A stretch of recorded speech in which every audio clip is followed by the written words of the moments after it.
भारत में इस समय कई राज्यों में विधानसभा के चुनाव चल रहे हैं, जिसमें असम, पश्चिम बंगाल और तमिलनाडु प्रमुख है। इन सब में पश्चिम बंगाल सबसे प्रमुख है। भारतीय जनता पार्टी और नेशनल डेमोक्रेटिक अलायंस मिलाकर भारत के 21 स्टेट में इनकी सरकारें हैं, जिसमें यूनियन टेरिटरी भी शामिल है। लेकिन इसके बावजूद भी भारत के प्राइम मिनिस्टर और बीजेपी कार्यकर्ता, prime minister Narendra Modi, home minister Amit Shah और बीजेपी कार्यकर्ताओं को लगता है कि यह पूरा नहीं हुआ है। अभी भी उनका कई मिशन बाकी हैं, जिसमें से पश्चिम बंगाल भारतीय जनता पार्टी के लिए सबसे टफेस्ट बैटल बना हुआ है। भारतीय जनता पार्टी जहां एक पूरी टीम, पूरी स्ट्रेटजी अपने परफॉर्मेंस को लेके उतरती है, इसके बावजूद वो ममता बनर्जी को टक्कर देने में असफल हुए हैं। ममता बनर्जी लगातार चौथे टर्म में भी एक विजय अभियान की तरह दिख रही हैं। होम मिनिस्टर अमित शाह ने कहा है कि उनके चेहरे पर स्माइल तभी आएगी जब भारतीय जनता पार्टी की सरकार पश्चिम बंगाल में बनेगी। पश्चिम बंगाल में ममता बनर्जी को हराने के लिए भारतीय जनता पार्टी ने prime minister Narendra Modi, home minister Amit Shah, chief minister Yogi Adityanath, Rekha Gupta जैसे कई तमाम उनके जितने भी बड़े लीडर हैं, कैबिनेट के लीडर हैं, उन सबको पश्चिम बंगाल का चुनाव जीतने के लिए उतार दिया है। हालांकि पिछली बार भी भारतीय जनता पार्टी ने इसी लेवल का अपना प्रचार किया था, लेकिन इसके बावजूद वो पश्चिम बंगाल में सरकार नहीं बना पाए। लेकिन उन्होंने एक बहुत तगड़ी ग्रोथ देखी थी। 3 सीट से लेके 77 सीट तक भारतीय जनता पार्टी गई थी।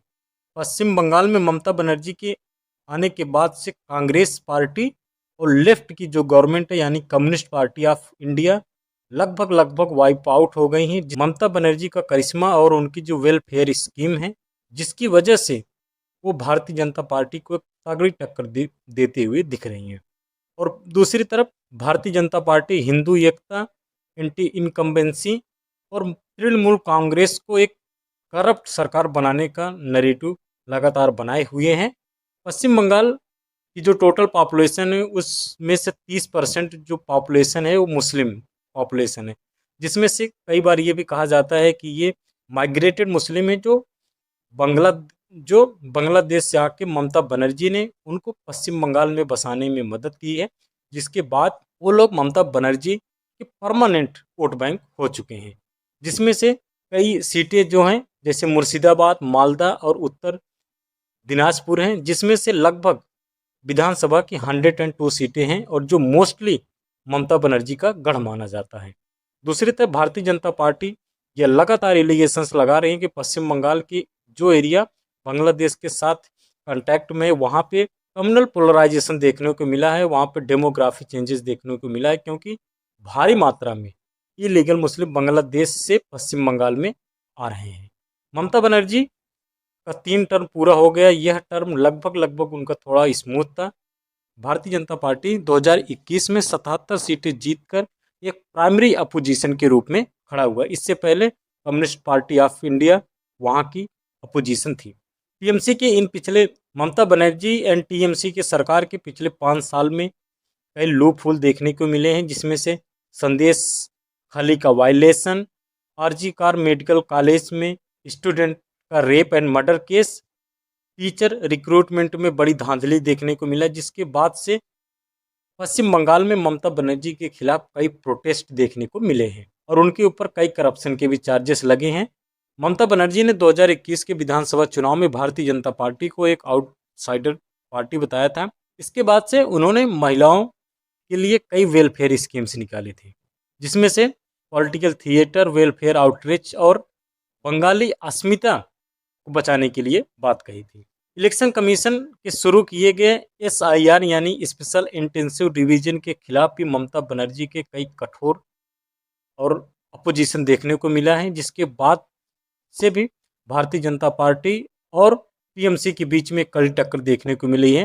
ममता बनर्जी का कहना है कि SIR से उनके जो मुस्लिम वोटर्स है, उनको भारतीय जनता पार्टी एक सिस्टमैटिक तरीके से उनको वोटर लिस्ट से हटाने का काम कर रही है, जबकि भारतीय जनता पार्टी का कहना है कि SIR के तरीके से हम भारत में रह रहे इलीगल वोटर्स को वोटर लिस्ट से हटाएंगे। ममता बनर्जी ने पश्चिम बंगाल में वुमेन्स, यूथ, आशा और आंगनबाड़ी वर्कर्स पे काफ़ी ज़्यादा सपोर्ट किया, उनके लिए कई वेलफेयर स्कीम्स निकाली हैं। भारतीय जनता पार्टी अपने पिछले विधानसभा चुनाव जैसे महाराष्ट्र, हरियाणा, दिल्ली और बिहार में चुनाव जीत कर आ चुकी है, जहां पे नरेंद्र मोदी का फैक्टर काफ़ी ज़्यादा काम किया हुआ है। हालांकि उनके लोकल लीडर भी वहां पे थे, लेकिन इसके बावजूद भी पश्चिम बंगाल में वो ममता बनर्जी और टीएमसी के खिलाफ अभी भी दौड़ में पीछे दिख रहे हैं।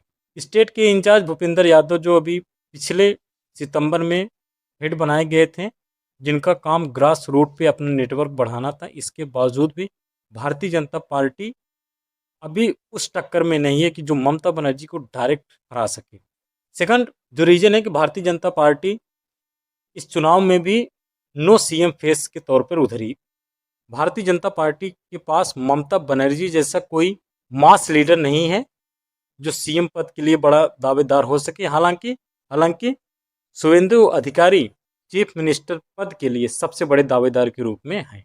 दूसरी तरफ कांग्रेस पार्टी ऑफ इंडिया और कम्युनिस्ट पार्टी ऑफ इंडिया इस रेस में लगभग दिख नहीं रहे हैं। हालांकि पश्चिम बंगाल पे सबसे पहले कई सालों तक कांग्रेस पार्टी ने, उसके बाद लगभग 34 साल तक कम्युनिस्ट पार्टी ऑफ इंडिया ने रूल किया है, और उसके बाद 2011 से लेकर अब तक ममता बनर्जी लगातार 3 बार पश्चिम बंगाल के मुख्यमंत्री रही हैं। दोस्तों, क्या ममता बनर्जी ये चुनाव भारतीय जनता पार्टी के खिलाफ जीत पाएंगी, या भारतीय जनता पार्टी पहली बार पश्चिम बंगाल में अपनी सरकार बनाने में कामयाब होगी? कमेंट सेक्शन में ज़रूर बताना। Thank you and have a good.